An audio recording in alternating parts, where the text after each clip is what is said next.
Salam damai sejahtera, salam sehat bagi kita semua, dan salam kenal tentunya. Dan doa saya supaya semua para lansia diberkati Tuhan hari ini. Apapun pergumulan kita, apapun doa kita bersama, seruan-seruan kita kepada Tuhan, bahwa dikatakan tadi oleh Bapak Pembina, doa seorang ibu itu sangat mujarab, sehingga juga saya yakin di sini yang paling mendominasi adalah kaum wanita. Ini gambaran surga ini sudah. Jadi nanti di surga itu paling banyak wanita yang di surga.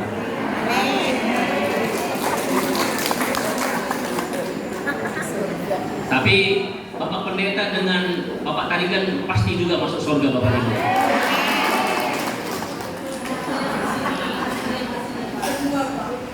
Haleluya. Oleh karenanya pertama-tama saya memperkenalkan diri. Nama saya Pendeta Reja Manasye Munte. Lengkapnya Gifting Munte. Jadi adibaci aku Osaka City, aku unggor mama mentari Ganeda. Kamu bereku. Sebab memang aku beberapa terigan.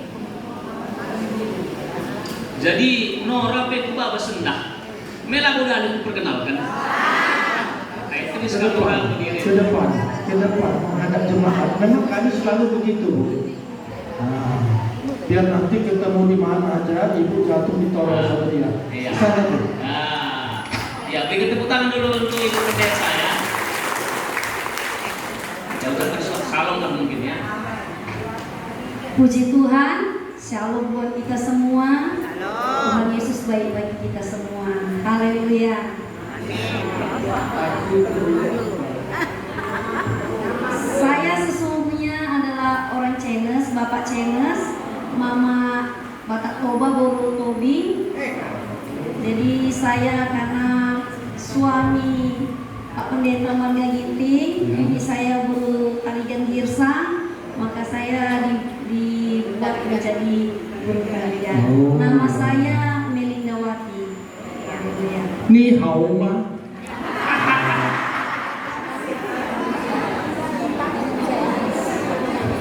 Xie. Nah, jadi ini sekedar perkenalan. Ya aslinya ibu adalah Tionghoa. Jadi secara tanggung jawab menjadi istri pendeta yang konon kami gereja Pantekosta ini kan tanpa gaji. Persembahan jemaat lah yang menjadi gaji kami. Jadi kalau jemaat yang kami sekarang pimpin di gereja Pantekosta di Semalingkar itu sedikit, kayaknya 1/4 dari gereja dari lansia ini saja. Jadi sungguh mujizat Tuhan yang terus memelihara kami. Kenapa saya katakan berat tanggung jawabnya? Memang ibu ini adalah seorang turunan Tionghoa dan satu-satunya putri di tengah-tengah keluarga. Jadi 5 bersaudara, yang lainnya semua lain saya adalah tentunya laki-laki. Ya, cuma 1 putri. Jadi ketika menjadi istri pendeta, memang pertama-tama kami menikah sangat terkejut.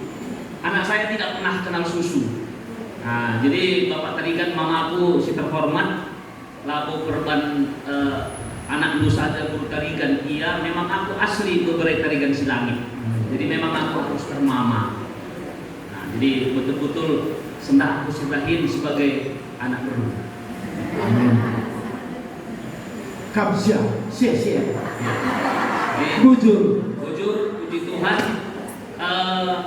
Tuhan percayakan kami sekarang anak ada 3, laki-laki 3-tiganya. Nah, jadi semua ganteng-ganteng seperti saya. Jadi kalau ada di sini nanti para lansia punya anak gadis, nggak apa-apa kita boleh nanti ya saling mendekati lah, berkenalan. Bapak kambing.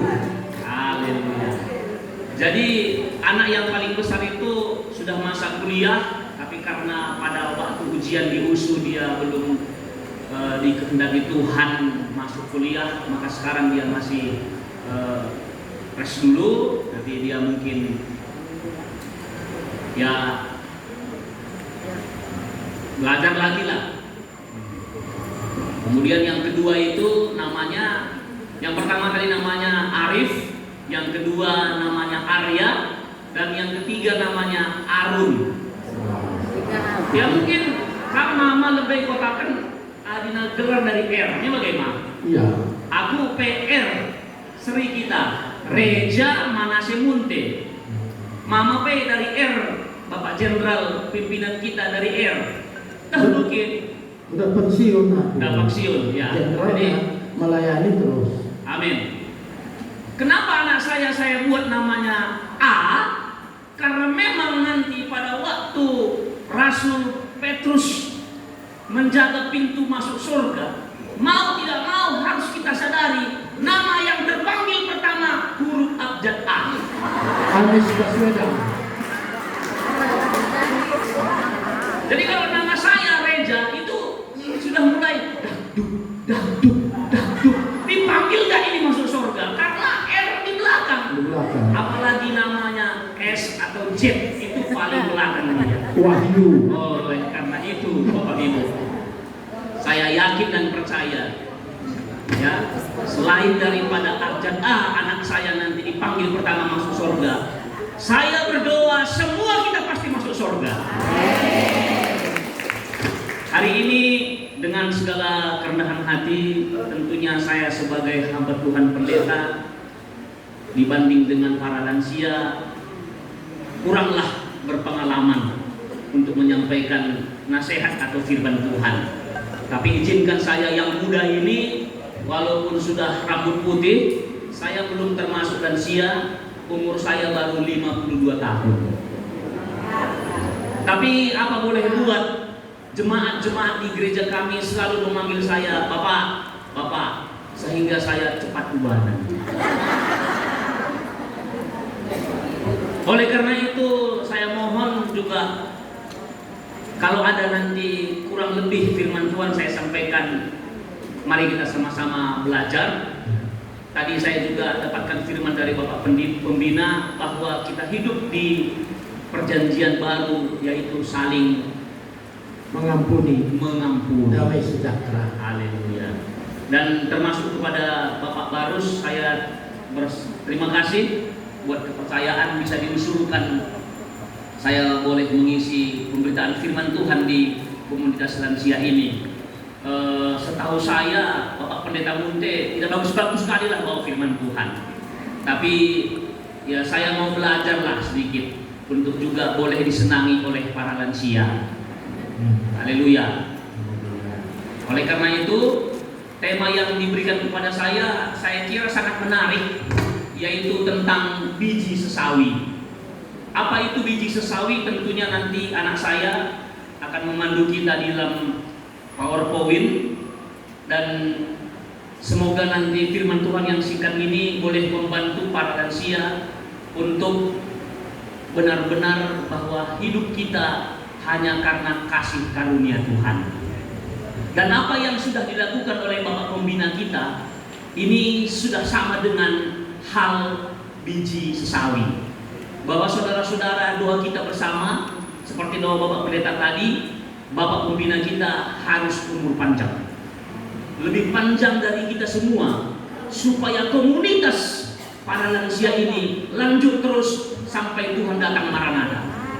Pas-pas saja lah. Terlalu panjang pun nanti berat. Amin. Kursi rodanya terlalu berat. Haleluya. Doa kita tetap ya sehat, Tuhan memberkati. Ya, kita langsung saja, saya kira ini sekedar perkenalan. Masih banyak waktu yang akan kita gunakan untuk kita bisa bertemu. Kita membuka Alkitab kita, dan kalau tidak membawa Alkitab boleh membuka Alkitab elektroniknya, dan kita mulai dari poin pertama. Saya sampaikan Bapak Ibu yang diberkati Tuhan, mengenal tentang pohon sesawi. Kita baca dulu ayatnya dalam Matius pasal 13 ayat 31 sampai ayat 32. Demikian firman Tuhan. Yesus membentangkan suatu perumpamaan lain lagi kepada mereka. Katanya, hal kerajaan sorga itu seumpama biji sesawi yang diambil dan ditaburkan orang di ladangnya. Memang biji itu yang paling kecil dari segala jenis benih. Tetapi apabila sudah tumbuh, sesawi itu lebih besar daripada sayuran yang lain, bahkan menjadi pohon, sehingga burung-burung di udara datang bersarang pada cabang-cabangnya. Katakan amin. Bapak Ibu, saya belajar untuk kita boleh melihat layar supaya lebih dalam kita mengenal firman Tuhan. Hal kerajaan sorga diumpamakan Yesus seperti pohon sesawi. Tentunya kita harus tahu apa sebenarnya pohon sesawi. Jangan kita menganggap sawi seperti di Brastagi. Nah, itu sungguh keliru. Oleh karena itu saya tampilkan background daripada PowerPoint saya, yaitu bahwa pohon sesawi itulah background yang ada di layar PowerPoint ini. Jadi dia nampaknya sangat besar ya, sangat besar. Hal kerajaan sorga atau kerajaan Allah seumpama biji sesawi. Boleh kita lihat gambarnya, dan mohon coba next untuk poin pertama, mengenal pohon biji sesawi. Ada gambarnya di sebelah kiri pohon, di sebelah kanan saya, di sebelah sini juga seperti itu adalah bijinya.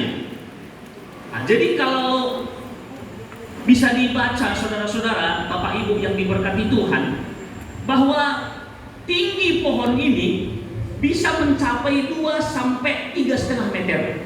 Nah, tentunya sudah sangat berbeda dengan sawi. Kalau sawi di Brastagi itu hanya kira-kira sejengkal lebih, atau bisa katakan paling subur dia 50 cm.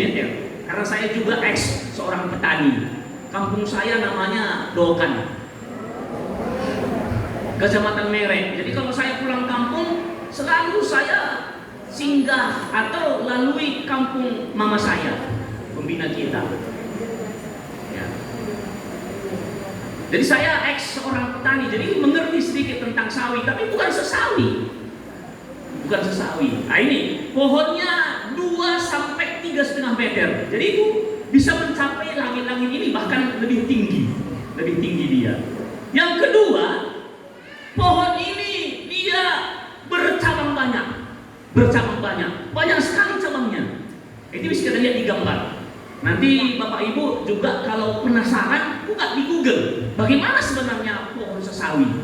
Dia bercabang banyak, sehingga dikatakan pada ayat yang ke-32, burung-burung datang bersarang ke sana, membuat sarang di sana. Tapi ada alasannya kenapa burung itu membuat sarang di pohon sesawi. Nah, tentunya saya katakan para lansia ini datang ke Primbana sudah pasti mengalami satu perubahan. Yang pertama adalah di sini kita mendapatkan damai sejahtera. Kenapa kita mendapatkan damai sejahtera? Karena Tuhan Yesus hadir di tempat ini, di dalam komunitas para lansia lewat Bapak Pembina kita, maka semua kita diberkati Tuhan. Kita pulang dari tempat ini, yang sakit sudah sembuh, yang mengalami persoalan hidupnya sudah diringankan. Itu alasannya kenapa burung-burung bersarang di pohon sesawi. Alasannya nanti saya sampaikan. Yang ketiga, pohon sesawi itu berbuah lebat. Dia berbuah banyak. Jangan sampai Bapak Ibu, kita sebagai umat Tuhan tidak ada buah yang kita hasilkan di dalam kehidupan kita. Dan buah kita harus buah yang manis. Tidak boleh buah yang asam. Coba kita perhatikan para pedagang. Ayo angkat tangan dulu para pedagang. Oh, tidak ada di sini pedagang, semua pengusaha. Haleluya. Ada pedagang, ada perpajak sore. Ada. Ada pajak sore, pajak gigi rantai. Nah,